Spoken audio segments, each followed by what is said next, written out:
What's up, guys? Today we're going to be making some easy but absolutely incredible gingerbread cookies from scratch. Your family's going to love them. Let's jump right into it. Go in with 1.5 teaspoons baking powder, 3/4 of a teaspoon of baking soda, 1/4 teaspoon of salt, 1 tablespoon of ginger, 1 3/4 teaspoon of ground cinnamon, and 1/4 teaspoon of cloves.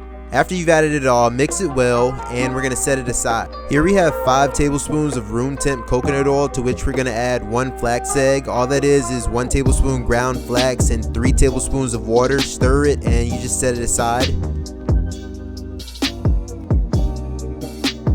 Now we're going to add our 3/4 of a cup of brown sugar. I'm using coconut sugar, and we're going to use our hand blender to mix this until well combined.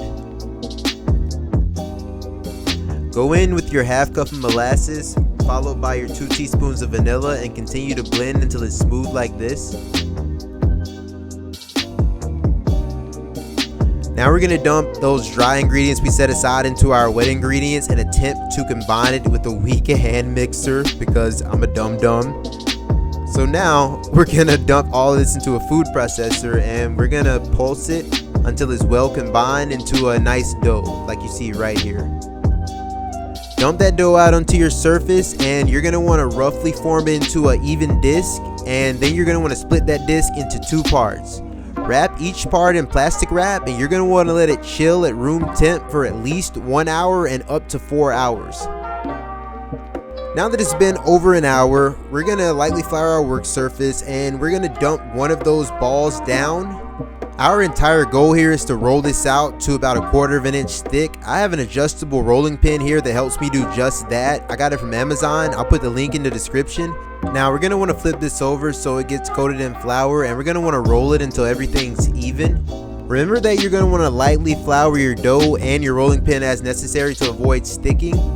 After you get it even, you're going to want to come under it with a bench scraper like I'm doing here to release it a little bit. Then you're going to want to go in with whatever mold you're using, and you're just going to want to press firmly. Remember guys, you don't have to twist it, but just make sure that it penetrates through all of that dough. If you did it correctly, you can just pick up the outline dough like you see me doing here. Anything that you can't pick up without risking damaging one of them, just leave it for now, because again, you can just come under it with a bench scraper and kind of release it.